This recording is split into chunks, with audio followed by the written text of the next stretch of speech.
والحزبيه عند العواليق ديل اللي هو العصبجيه، العصبجي الكبير ونائبه عديم الاداب وبقيه الشله تبا لهم حيث محلوا. وقد يكون في جماعه بصوا لهم السبب الوثاق قالوا لهم قبل عليكم، قبلت عليهم يا عفي وما لهلك وما لهلك وما اظنك ان تقوم. 3 تنظيمات بس منظمه للسلفيه وما حزبيين، حزبيه موضه للسلفيه وما حزبيين، حزبيه موضه. وانا اذكر كنت بتكلم مع واحد قلت له هذه المحاضره بعد ما قال رئيس الجماعه لا تقوم، هي حتى لو كانت في تأصيل التوحيد بعد كده ما تقوم، هي حتى لو كانت في تأصيل التوحيد بعد كده ما تقوم. للسلفيه وما حزبيين، حزبيه موضه اللي هو جماعه انصار السنه بشقيها المركز العام والاصلاح وجمعيه الكتابه الثاني. ما بعترف باي تنظيم يمثل السلفيه، فافهم انه الجواب على السؤال قد اتضح، وانه اي تنظيم واي عالم بيتكلم بالسلفيه غير التنظيمات ال3 دي انا عندي له مثلا مجنون من دار نكتب لما انا عارف الواقع. اي واحد غير التنظيمات ال3 دي اللي هو الكتاب والسنه الجميع والتنظيم ده اساسه بشقيه، فهمت؟ العلماء اللي بيتكلموا باسم المنهج ده السلفي انا عندي له هم الثقات بتاعنا. الاصلاح ده كمان خليها سهل، ده اخذوا الحزبيه بكل ما تعني، لانه الطاقم المستولي على الاداره بتاعت الجماعه طاقم انا بعرف، وقد يكونوا اخوان مسلمون عديل مزروعون، وقد يكونوا قاده في التنظيم بتاعه، قاده عديل، فهمت؟ لما صرحوا وكتبوا في ذلك. اتحدى اي واحد الان اصلاحي يبني محاضره عشان اتكلم في البدع والضلالات، مش كلموا فعلا جاي محاضره عن المضلين وعن اهل البدع، وهتكلم عن جماعه هم بيقدسوهم، عن عبد الحي. ولا عبد الحي ده يا اخي ما كلفوني عندنا مع بعض التعاملات. ايوه كم تعامل كده قل علينا تعاملات بلا بتاع ومحمد زاهر ما اتكلم فيه وعندنا فضل وتعالنا بنجيب المنهج. ده الاخوان مسلمون ومنهجهم منهج منحرف ونحن نرد عليهم ما يقبلوا ذلك. عشان كده حتى اختلفوا مع الشباب ناس مزمل في الحته دي. الجماعه بتاعنا من انصار السنه جماعه الاصلاح اللي هو بتاع الشيخ ابو زيد حفظه الله، هم اخواننا في النهايه مش اخواننا اللي بيقول ما اخواننا اخوان الحلو وما العلم ده اخواننا اخوان انصار السنه ده اخواننا كلهم. هذه المطويه وهو يقول بانه هي توزع في جامعه الخرطوم في معرض لجماعه انصار السنه المحمديه جناح الاصلاح، ووزعوها داخل المخيم، واقر جماعه انصار السنه جناح الاصلاح هذا الفعل، وده كله تلبيس للحق بالباطل.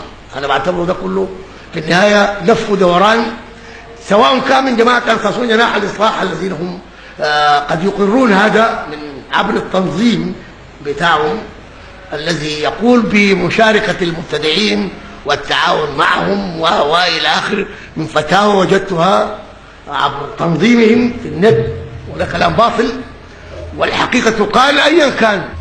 فده بيتكلم قال داير يحارب الشيعه وبمجد في الصوفيه، معقول بيقدم دين؟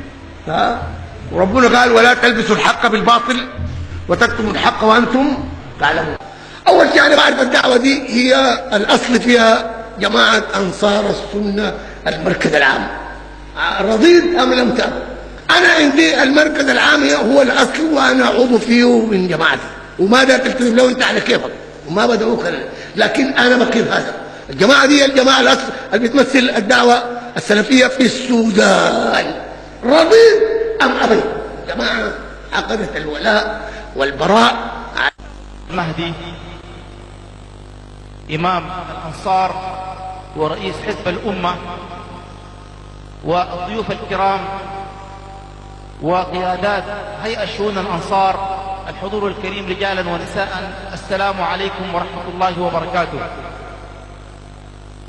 الحمد لله القائل واعتصموا بحبل الله جميعا ولا تفرقوا. إخوة الإسلام، نشكر لهيئة شؤون الأنصار دعوتها لنا، ونحن لنا علاقة خاصة ومتميزة مع هيئة شؤون الأنصار ومع حزب الأمة خاصة، ونحن يعجبنا مظهر الأنصار ومظهر القوة والفتوة التي هي من مظاهر الإسلام، ولنا علاقة متميزة على مر التاريخ بالأنصار، حيث كانوا يتعاونون معنا دائما في الدعوة إلى الله تبارك وتعالى، وبيننا وبينهم التناصح والتعاون والتعاطف. لكن أذكر السيد الإمام الصادق والجمع المبارك أننا لا نثير قضايا قد تكون من باب الحريات. هنالك قضية النقاب، هذه قضية حرية، أن تغطي امرأة وجهها هذه حرية، أن يأتي الإنسان هذه حرية، ولكن لا يفرض رأيه على الآخرين. نحن نشكر لهذا الجمع المبارك، ونشكر للسيد الإمام دعوته لنا وهي شؤون الأنصار، ونحن نعتز بصداقتنا وعلاقتنا بالسيد الإمام، يزورنا كلما دعوناه، ما دعوة إلا زارنا فيها أو أوفد لنا من يمثله. نحن حريصون على هذه العلاقة وعلى العلاقة مع كل المسلمين في السودان وفي غيره ومع غير المسلمين في بلدنا هذا. أشكر لكم هذه الفرصة الطيبة المباركة، وجزاكم الله خيرا، وصل اللهم وسلم على نبينا محمد، والسلام عليكم ورحمة الله وبركاته. الله أكبر ولله الحمد. الله أكبر ولله الحمد. الشكر أجدله للشيخ إسماعيل عثمان رئيس جماعة أنصار السنة المحمدية، بارك الله فيه. الحضور الكرام أيها الأحباب، يقيم حزب الأمة القومي ندوة كبرى يوم بعد غدنا الاثنين 5 من هذا الشهر. فافهم انه الجواب على السؤال قد اتضح، وانه اي تنظيم واي عالم بيتكلم بالسلفيه غير التنظيمات الثلاثه دي، انا عندي ده ما سلف.